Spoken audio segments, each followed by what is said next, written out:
You're tuned into RBLR, the home of Tampa Bay's Reveler Sports. 4 seconds left. In front. Happy moment. The Tampa Bay Lightning have won the first Stanley Cup.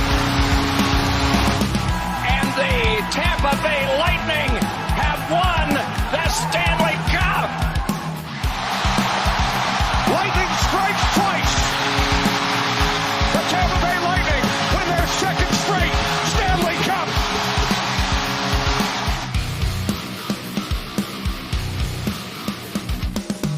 Hello, everybody, and welcome back to RBLR Lightning. As always, my name is Jake Ricker. Alongside me, it's Joe Zanataro and Matt Gannon. Guys, welcome back to the show. We got two huge Lightning wins to talk about. It was a fantastic week, but first and foremost, how are you guys doing today?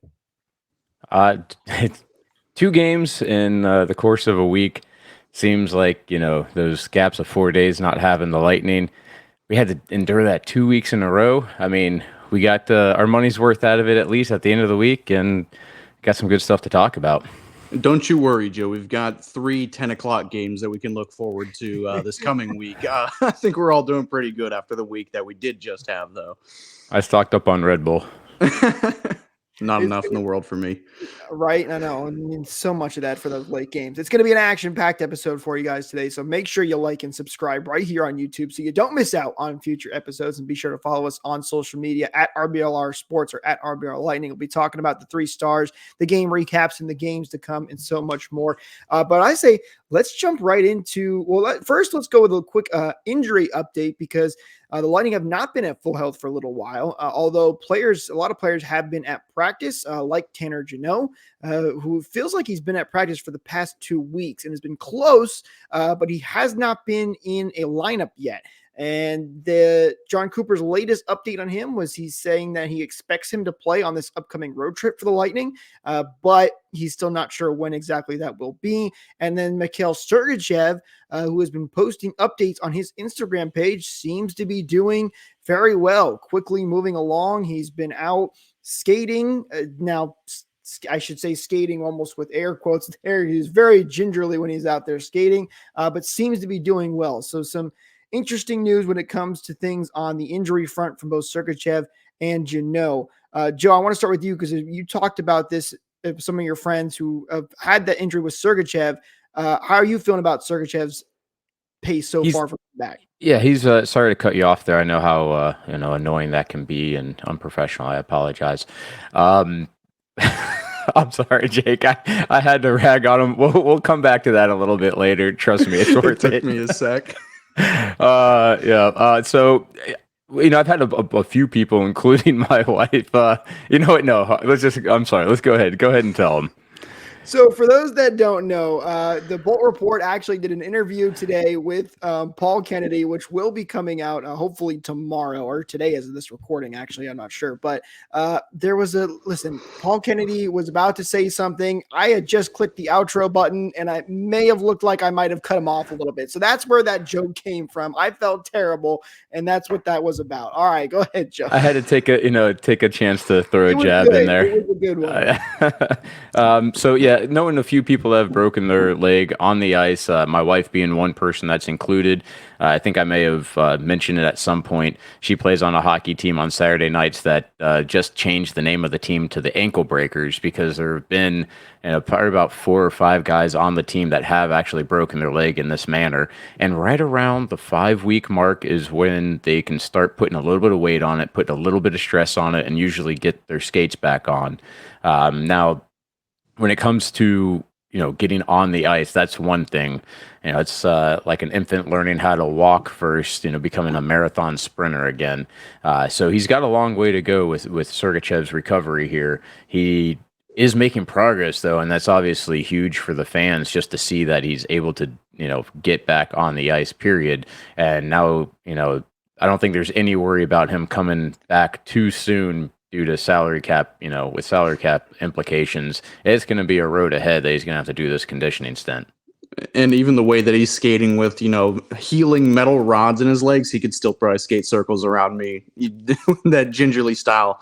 No, it is really impressive to see him coming back, on a fast track like this. I was honestly under the assumption when I first saw it on our live watch along that he was going to be out for the rest of the season. Like there was no chance at all he was coming back. So it's really good, especially, with the positive outlook that he has on it, him being funny, joking on his Instagram, saying the pain meds are really working. I mean, I feel like that's got to be, a big help, dealing with an injury like that, just the positive outlook. So, yeah, just great for Sergey, staying on the right track. I think you wanted something to say there, Joe. Oh, I mean, it just made me think of Killorn when he broke his foot or something along those lines during that Stanley Cup run, and it was against Dallas, right? Where I think he had the surgery to put the rod in his foot in case he could come back and play, just for that one extra game that obviously we didn't need for him to do. But it's with modern medicine, it's amazing how much quicker recovery times can be. Yeah, it's crazy impressive. At this rate, I actually think Sergachev could come back sooner than Tanner Jeannot. But listen, Jeannot should be back soon. And Sergachev literally can't come back during the regular season because it would be a cap disaster. I mean, if he was actually healthy, they'll even have to figure it out. But long story short, it'd be a cap disaster for the Lightning if Sergachev came back early. And like you said, Joe, he's still got a while to go, but it is promising to see the progress that he has made. And Matt, you said it, he seems like he's doing good in high spirits, which is always very good to see. So some positive news for the Lightning when it comes to the injury front. But let's get into these games because there's some big things to talk about. Let's start off with the one against the New York Rangers. So the Lightning coming in after a long break, which is usually when they struggle a little bit, and it looked like that trend was going to continue here for the Lightning after going down early 2-0 in that first period of the New York Rangers. It was a disaster is really the nicest way to put it, guys, I think, where they couldn't get anything going defensively or offensively, but they turned things around. What was said in that locker room by John Cooper and the staff, but the Lightning came out swinging. They ended up winning this one at 6-3. Braden Point with a hat trick, Kucherov with 5 points on the night, and just a fantastic, fun game for Lightning fans and a huge 2 points. Respectfully, I don't think he said anything during the intermission break. He must have said it from the bench because halfway through the second period, the Lightning had a total of 8 shots on net, and it looked like the Rangers were taking momentum. And then they woke up, I suppose. Once they heard the Igor chants, I think that really started to tick them off. And I think, that goes for all of us hearing that in our own building. No, this game flipped on its head really quick. I'm not sure what it was, what might have sparked it, but it can't be understated on how big of a comeback this was against how good of a team the Rangers are. And that first, period and some change into the second, the Rangers were playing lockdown defense. They were playing great defense. So this is just what we know that the team can do. We know that they can unlock this out of themselves. So hopefully we can see it on a consistent basis. But yeah, Point and Kucherov, just such a dynamic duo, man. They really took control of this game and took whatever ice that they were given. New York, they definitely backed down and tried to park the bus a little bit, but it really didn't work. The Lightning ended up just picking them apart for most of this game, the rest of the game. And I think it's become pretty apparent that the Shesterkin versus Vasy comparison isn't really valid anymore. It just seems like Vasy has honestly showed him up every single. Yeah, it's getting tired. I mean, even the Rangers don't know who their number one goalie is. So how could there be a comparison for the best goalie in the NHL? I think there were even some Vasy's. It was either Vasy chance or Vasy's better chance late in that game after the Lightning come back and took control of it. So we mentioned Braden Point. Obviously, he gets the hat trick, and what was impressive to me with the Braden Point hat trick. And sometimes when you go down early and things get out of hand, you can really lose control of these games. The Lightning were able to make great adjustments. Point was on the ice. And Kucherov, in fact, for both of the first 2 goals for the Rangers. Matt, I think you said it in our chat. Like both those early goals were not completely on Braden Point, but he definitely did not help the situation defensively. And then he completely flipped the switch and goes out and was involved on so many of the Bolts goals moving forward. So just fantastic play by him to get the hat trick. Let's start with your thoughts, guys, on Braden Point in this game and the complete turnaround he had from the first period. Okay, so the first goal, I can't remember if it was the first or second goal. And yeah, both of them were not his fault, but he could have definitely done something to mitigate or prevent those goals from going in. The first goal, he was literally just skating around, just kind of staring at butterflies, whatever it was.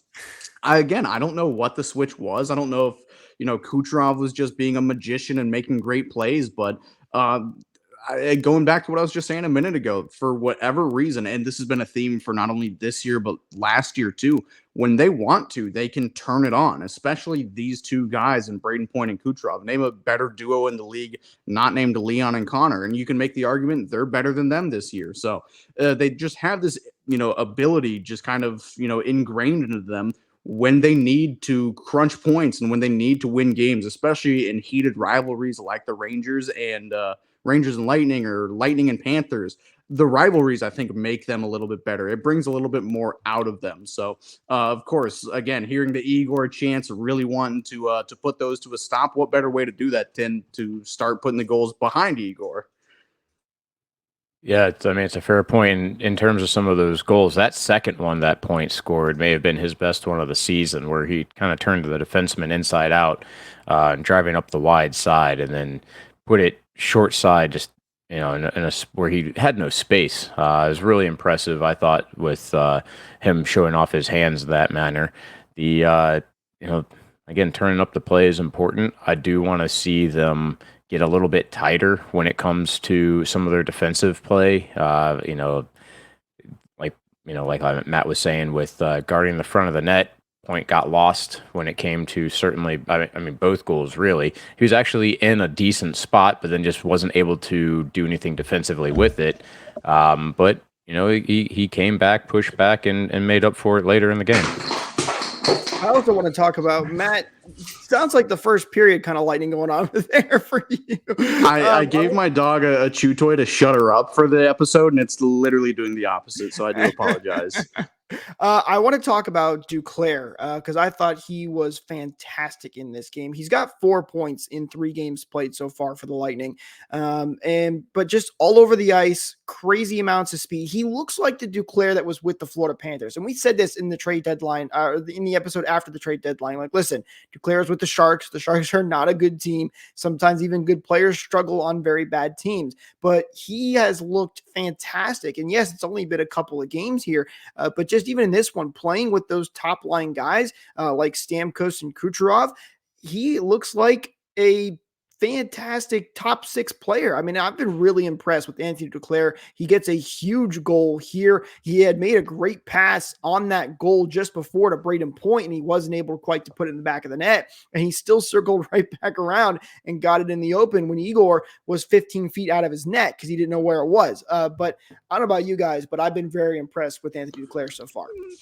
Everybody's loved, what he has brought so far, and he's looked fantastic, playing top line minutes, even with Stamkos and Sorelli or whoever he was playing with. But on the top line, he has looked extremely, extremely comfortable with Point and Kucherov, and they're not easy guys to play with. You got to be a gamer to really play with those guys. As easy as Kucherov makes it to play with them, it's still very difficult. You have to have a very high level, IQ to be able to handle Kucherov's passes and how dynamic they are. But we're all focusing on the points and the goals that he is scoring, but he has made a couple of other fantastic plays to keep the puck alive, keep the play alive in the zone, and just, continuing to make these plays. He has been fantastic on the score sheet, but he's also been fantastic with some of the plays that didn't quite translate. So I've been nothing but surprised and extremely happy with what Duclair has brought so far. And I hope, the way that he is playing, I think it's probably going to continue. Maybe not point per game pace, or I guess over point per game pace.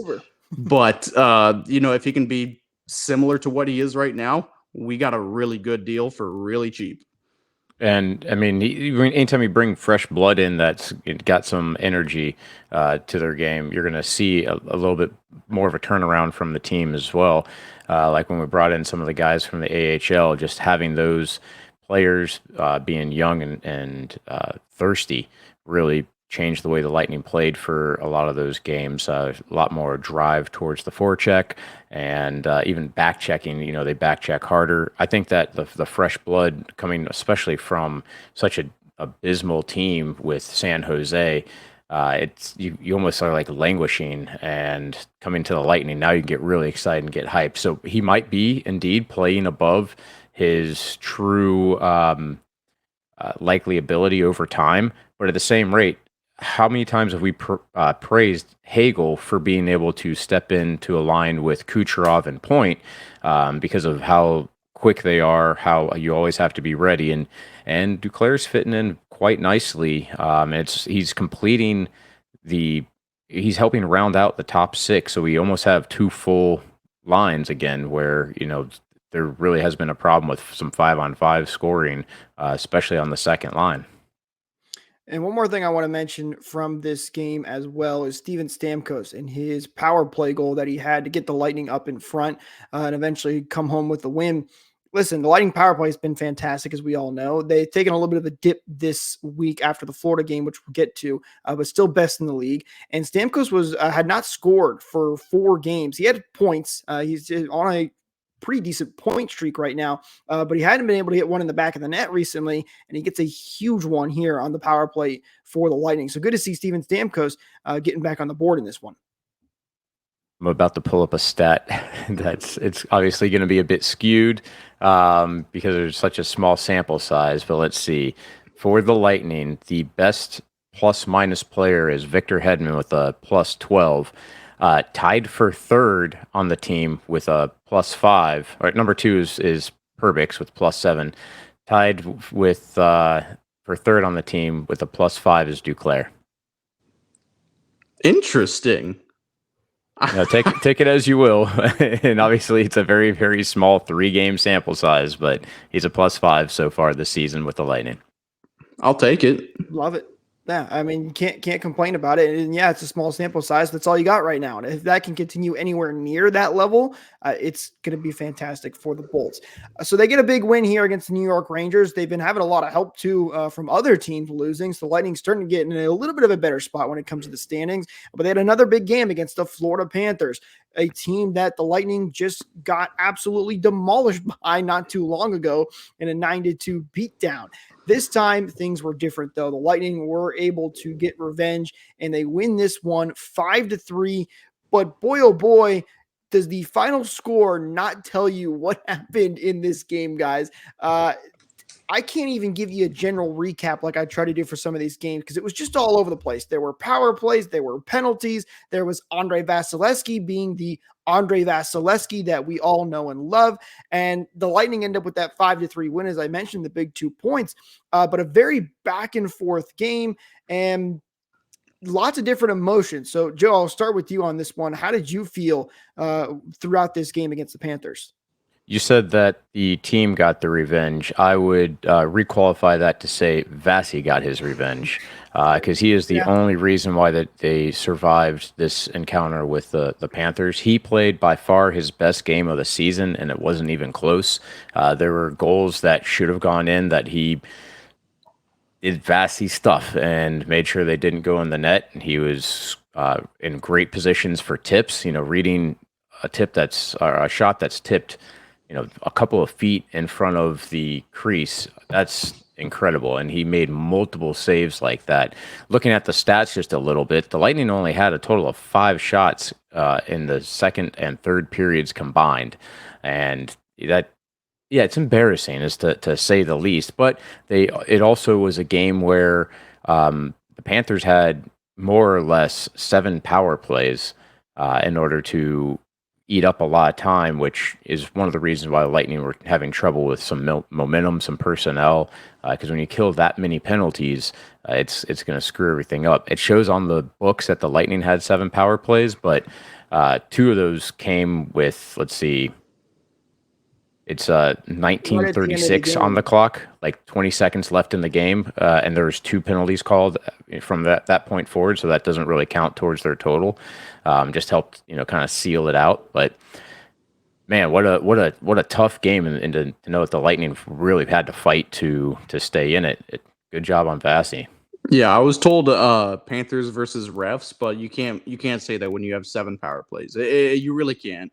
There in a game, not that it got out of hand or anything, but this game was crazy. And not that I'm happy about the way that it all transpired, but it made me feel good seeing Vasilevsky playing like prime Vasilevsky. There were so many chances in this game that I said, how did that puck stay out? And yeah, the Panthers probably hit maybe 6, 7, 8 posts in the game that really should have been goals, but unfortunately the post is not the goal. So, and Vasilevsky stepped up when he really needed to. Of course, there was that one blunder play that went off of Luke Glendenning's foot. It was kind of a turnover by Calvin DeHaan. He slipped on the ice. Some people said it was a misplay by Vasy. I don't think that at all. Vasy was as good as he could have been that game, and that was just unfortunate. But, it really did, help the Panthers with a really late push. Actually, I guess not even. They really pushed from the second period onwards, even parts of the first period onwards. It was all Panthers, really nothing but the Panthers. So I'm not happy about this win, but again, it's nice to know that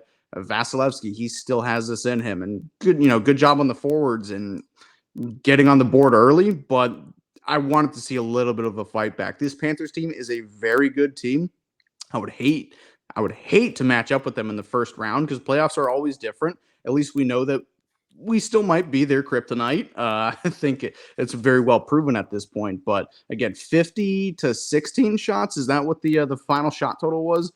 Whatever it is, completely unacceptable. I mean, just on either side, it's really, really difficult to win a game with 16 shots. It's really difficult to win a game with 50 shots against. And then you put those two together. It's a miracle we made it out of this alive. It really is. But again, I'm not going to complain about it. This was, as good of a result that could have happened out of a game just reading those stat lines. And listen, sometimes you need your goaltender to go out and steal you a game. I mean, you can't be perfect every single time. Obviously, it's frustrating and you want to see your team be as good as they can be. But sometimes Vasilevsky stealing a game is what you're going to need to happen. And that's what he was able to do in this one. I will say this too. I listened to Dave Mishkin for a lot of this game. The first period was pretty good overall for the Lightning, obviously going up 2-0. They were playing decently well. The second period is when the Panthers really started to swing all momentum in their favor. And despite all that, the Lightning actually scored 2 more goals and were up 4-0 at one point. But Mishkin kept saying it. He's like, listen, the Lightning are up right now, but they are not playing well. And the Panthers have all of the momentum. And the reason that this didn't end up in the loss column is because of Andrei Vasilevsky. So it was clear that they didn't play well in that second, especially third period. But they were to capitalize on their chances because they had, I think 2 goals on 3 shots at some point or something to that extent. They scored on their 2 shots, I think, in the second period. So they were able to capitalize on their chances, which is another big reason they were able to help get that win. And I do want to talk about this. We had a goal taken away in this game where the Panthers, I think it was the 3-1 goal. It would have made it 3-1. Yeah. But Connor Sherry was hit in the head by Kulikov. And was given it was originally called a goal. And then after the refs discussed and they had to break up a fight after that because Eastimont stuck up for Sherry, they ended up giving Kulikov a 5-minute match penalty. And so you had 2 minutes of 4-on-4 hockey, and then you had a 3-minute major for the Lightning, which put them back in a 3-0 situation. So long story short, they get a goal taken away there. Kulikov gets done for the game, and he end up being suspended for 2 games later after this if he had his hearing. So some interesting things there, and luckily Sherry is okay. I do like the fact that the refs, it wasn't a play that was so dangerous that Sherry was out there on the ice struggling. He gets licked pretty good, but it didn't actually put him down in a way that worried about his health. And the refs allowed the play to continue where they can still make the call as opposed to blowing something dead that you can't reverse what's happening. And they got the call right. Look, I mean, Kulikov completely changed the direction that he was going when the puck got past him. Instead of going for the pass, for the puck rather, he went straight for Connor Sherry's head, threw a nice shoulder, extending with the elbow right into it. It was a good call. Shouldn't have been a goal. Supplemental. I mean, I don't think that. I don't know that 2 games. Does he have a history? Do you know? I don't know if Kucherov? he does, but I thought 2 games was a bit harsh as well. Yeah. I think getting thrown out of that game basically at the very beginning of the second period is probably enough. But, Panthers, screw him, whatever. It was the right call, though, because he definitely targeted the head. Yeah, at the very least, it should have been 5 minutes in a game, which is great. That's what it was. And I'm not trying to advocate for Dmitry Kulikov here, but yeah, I think 2 games maybe a little excessive, but I'm not going to complain. I'm really not going to. I know it doesn't really affect us or anything. He's a depth defenseman, but still, correct call. But yeah, that was really, I don't know if that was a turning point for the Panthers. They really, because that was kind of when they really started to put things on. But again, just the correct call. And it was a bit of a turning point in the game when you look back at it. I guess I corrected myself. They got the 5-on-3 based on that. So Jake was saying that's a 3-minute power play. It's because at the exact same time that this happened, Eastonmont got a roughing on Kulikov trying to defend Sherry. So 2 minutes were basically 4-on-4, and then once Eastonmont came out of the box, it became the rest of that 5-minute penalty, so 3 minutes worth of 5-on-4. But then Oliver Ekman-Larsson took a penalty hooking Nikita Kucherov, making it a 5-on-3 for, I don't know, there's like a little less than 2 minutes left, and almost instantly Stammer from his office ends up being the game-winning goal. Yeah, how about Steven Stamkos as of late? He's been fantastic. 2 huge power play goals for the Lightning. And unfortunately, this one was a little short-lived because the Lightning ended up giving a shorthanded goal on this major. It was a 3-on-1 shorthanded chance, which wasn't ideal.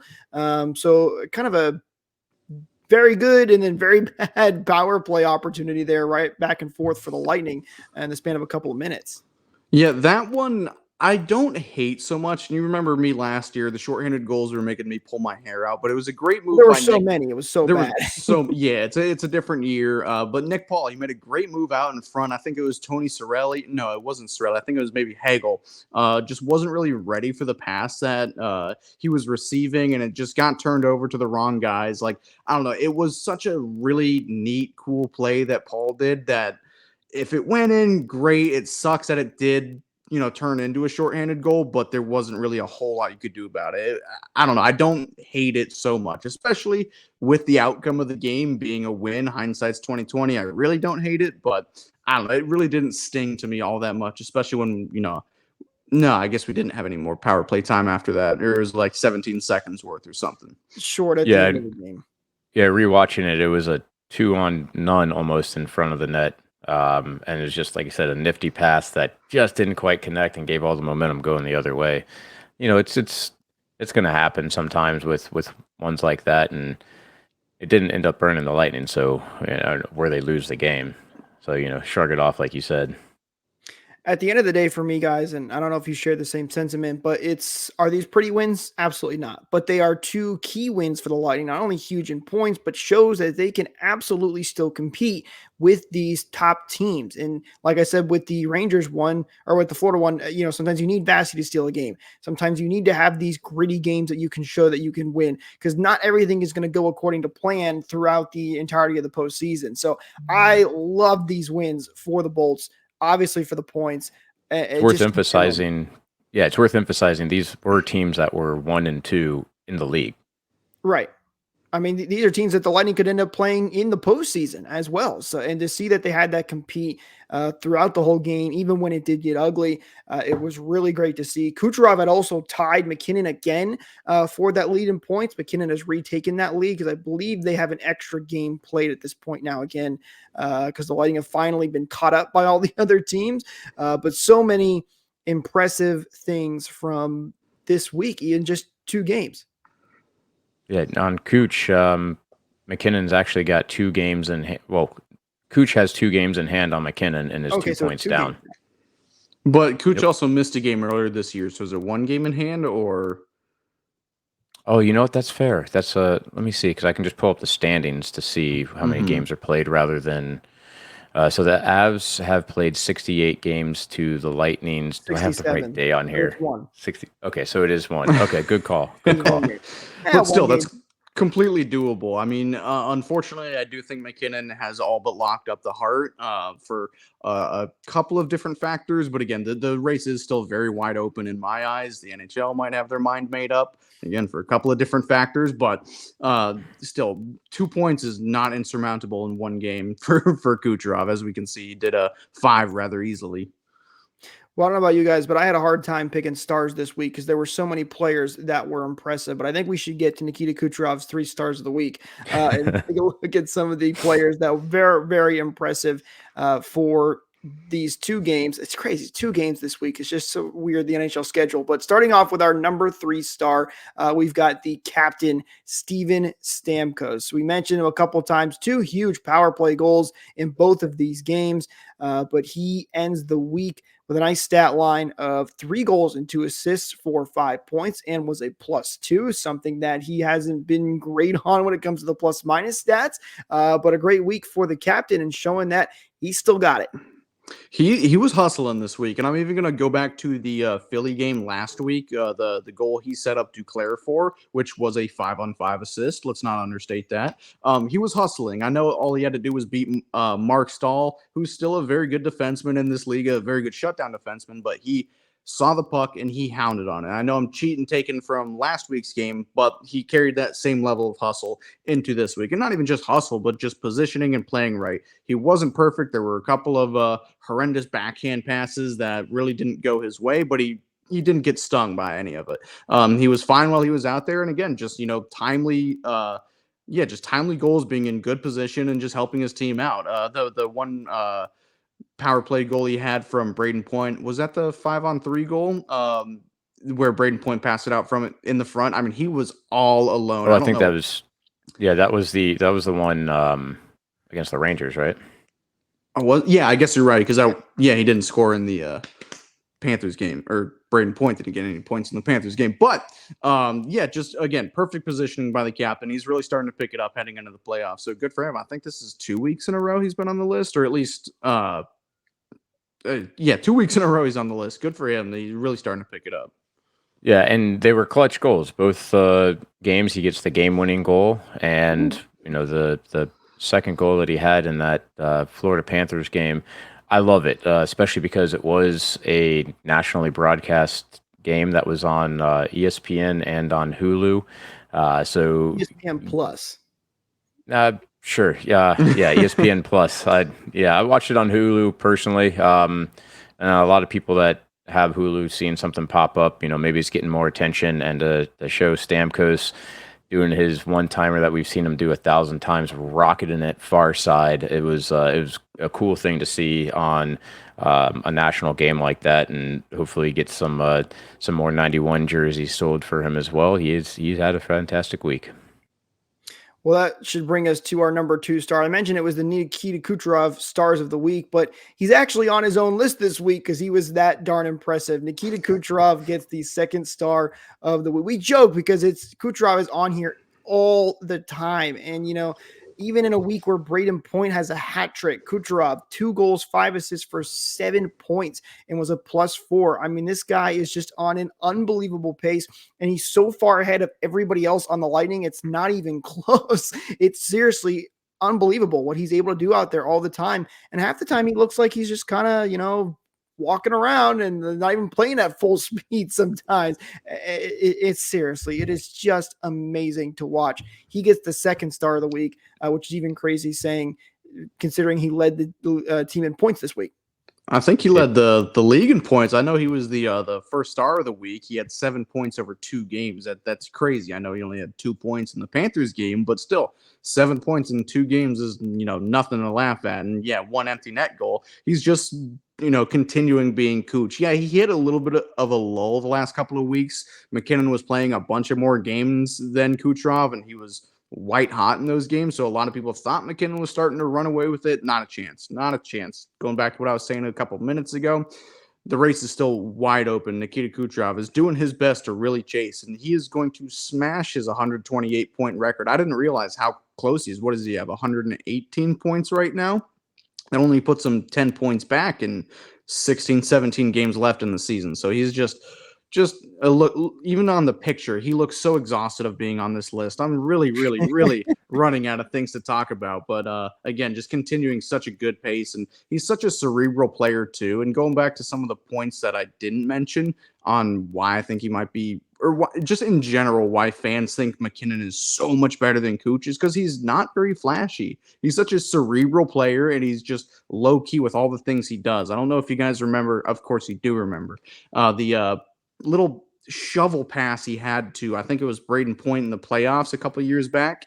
I think it was against the Islanders. The one that was coming to him, and instead of receiving the pass, he kind of deflected it over the defenseman's stick to hit on his blind side, Braden Point. Exactly. Thank you. I mean, just little stuff like that. He's the little thing king, and he just makes the most fantastic plays. I don't know if I've heard that before. I love it. I love it. He's the little thing king, just being the best player in the world without making, a big fuss about it, without making it look like a big deal at all. Just keep doing what you're doing, Coach. So I mathed it out a little bit here. With the remaining games, he's on pace to hit 139.9 points on the season. So he can, if he steps up just a little bit, he can hit that 140-point mark, which is just insane to think about. I mean, a few years ago, like when Joe Thornton was putting up 100-point seasons, I thought that, like, how are numbers ever going to get much higher than this? This is like the pinnacle of modern day hockey, and 140, that's on pace for it. That's absolutely incredible. And he's an incredible player. We've seen this past week or two as well. He's actually changed his strategy when attacking defensemen, and rather than throwing a head fake, buying himself a little time, and then utilizing the open space on the ice to make a play, you're starting to see him try more things with turning defensemen inside out. And it shows me that he's got some confidence in his game, and he's wanting to work out a thing or two before the playoffs come. It's an evolution of his style of play, and we've seen it in the past before, but he really hasn't been very flashy this year at all. You've seen him try a few moves this season that maybe did not result in a goal, and maybe even been a turnover, but it was mere inches away from him having the highlight goal of the year if he would have completed them. And the fact that he's starting to do those things now this late in the season, where typically that's something you see a little bit earlier in the season, it's kind of telling me that we have some highlight reel stuff to look forward to. He's been close a couple of times too. The one game I think it was against the Rangers just not too long ago, where he almost had that highlight reel goal. He just missed it. It was during our watch along action when we did that. But listen, I'm going to shock you guys a little bit here. All right. The guy with the number 1 star this week, he actually didn't have any points in the Florida Panthers game, but he was so darn impressive against the New York Rangers. Braden Point is our first star of the week. 3 goals and 3 assists for 6 points.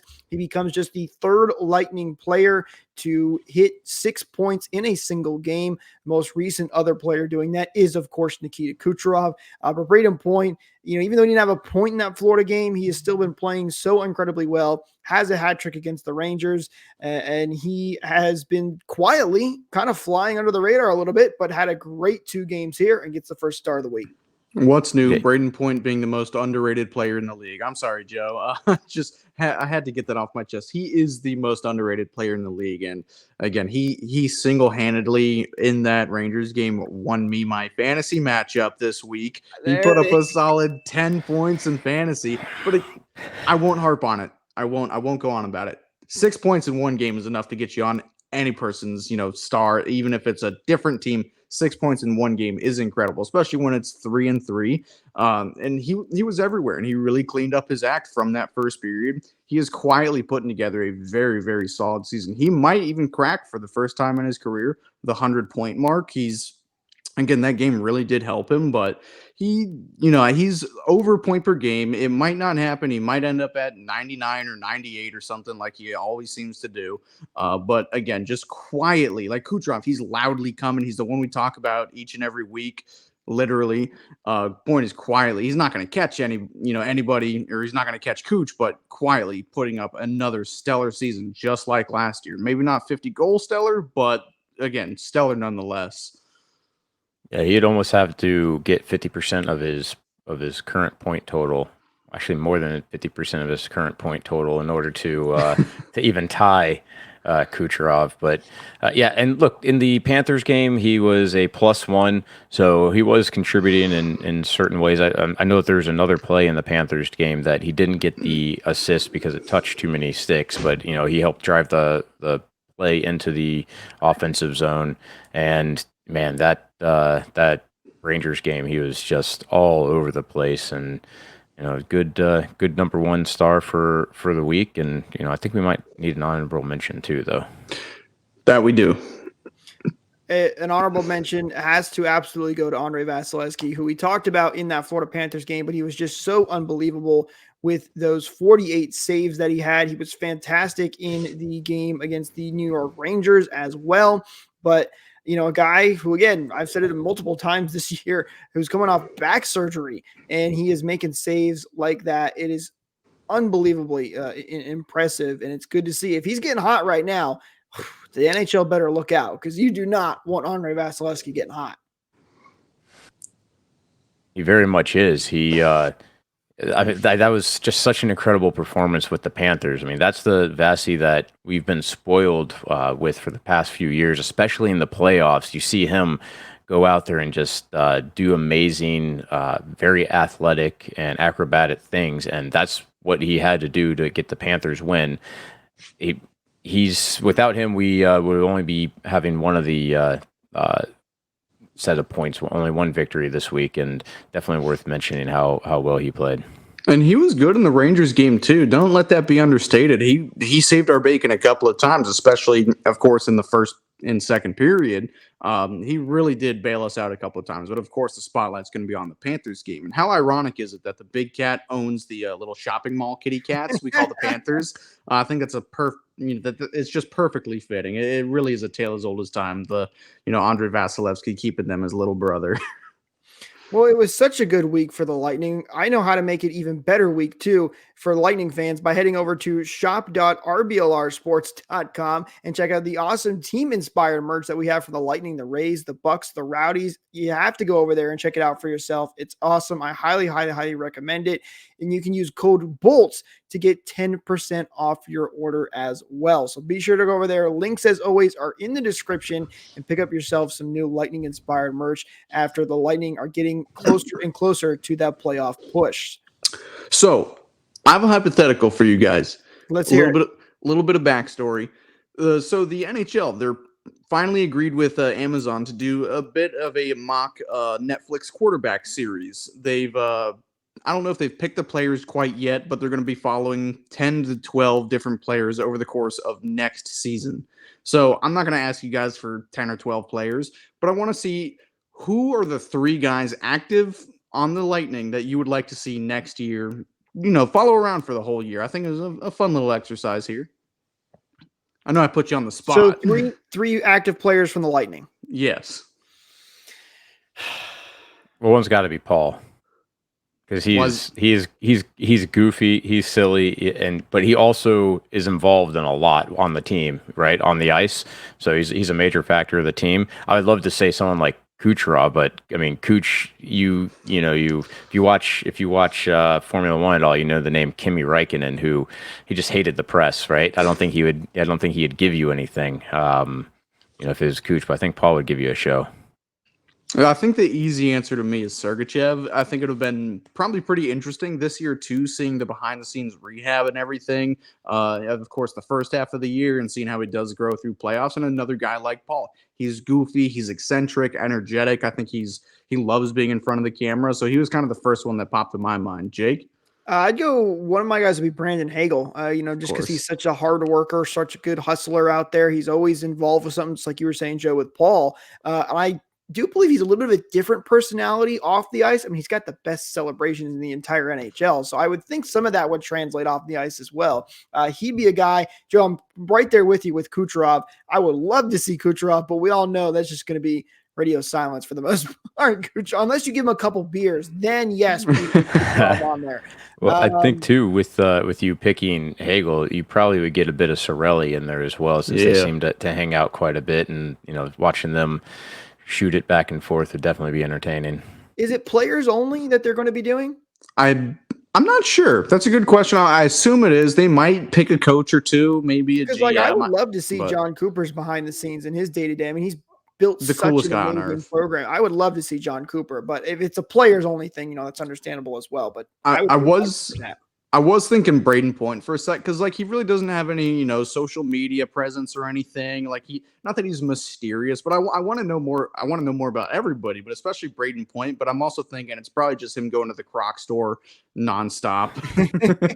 Give me Connor Sherry. Let's get Connor Sherry some love. Why not? Maybe he's got a fantastic locker room presence that we don't know about. I know he's been getting some hate because of his year this year, but he's been playing great as of late. So why not? You asked for 3, Matt. So I'll throw Connor Sherry in there as well for me.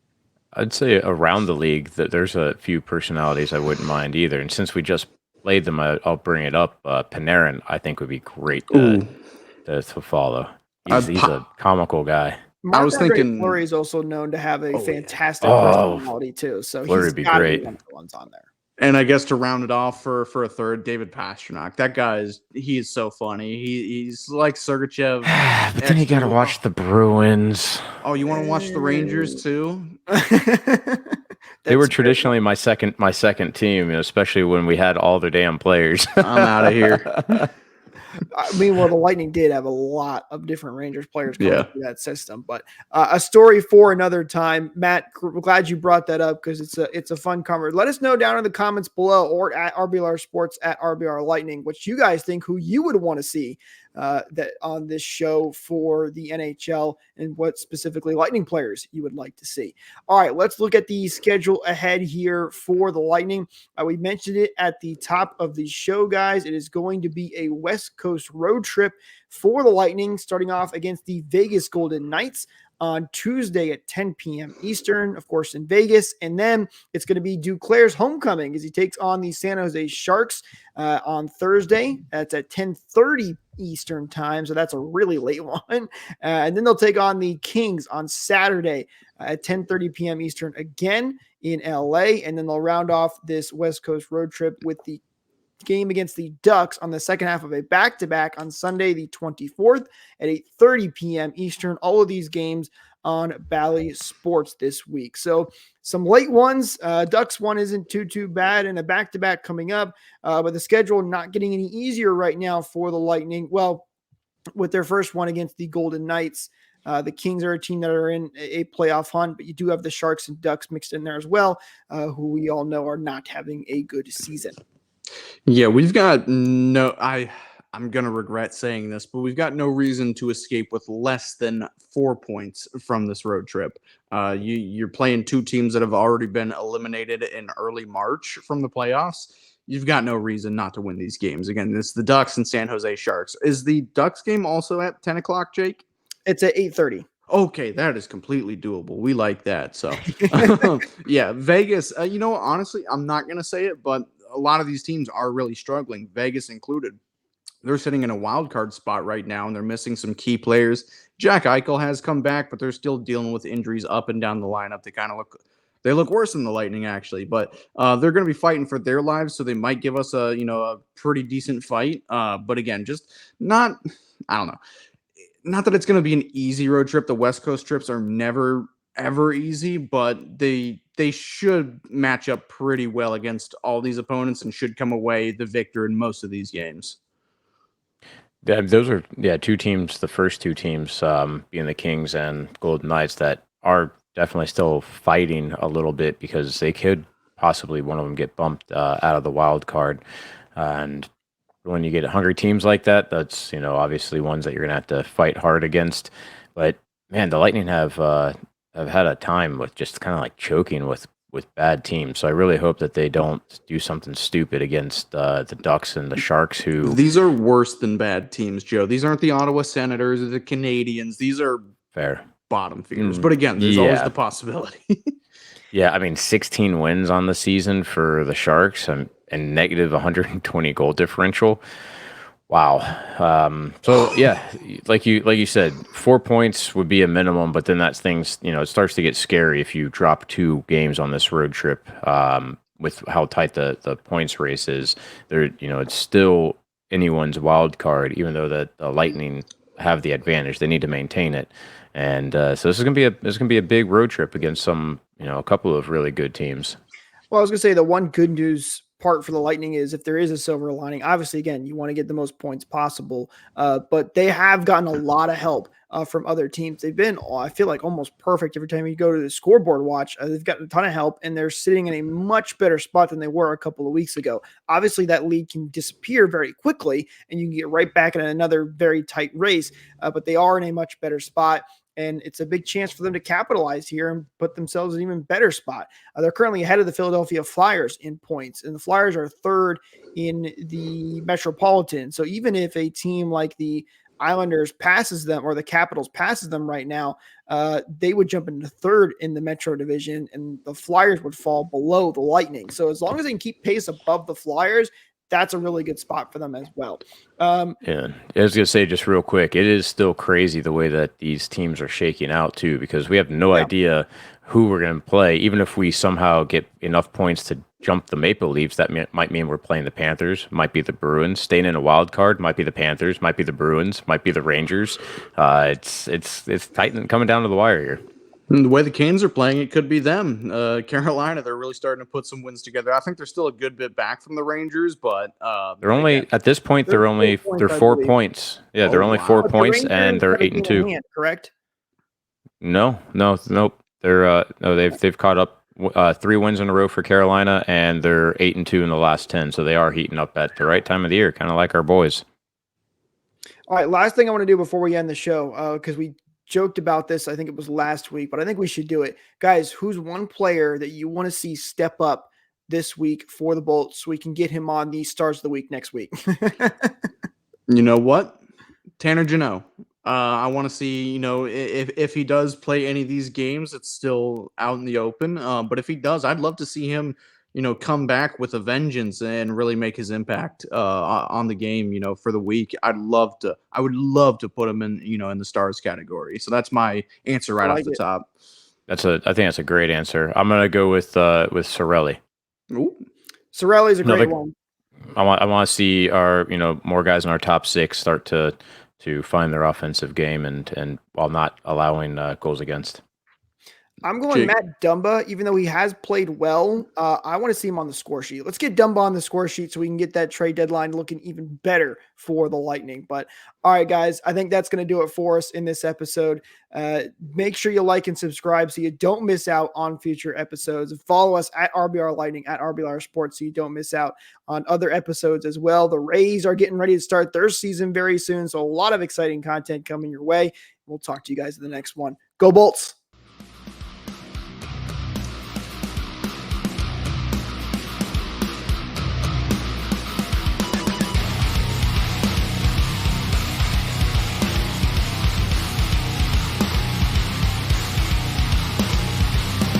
Thank you for tuning into this presentation by RBLR Sports. On your way out of the stadium, please remember to like and subscribe.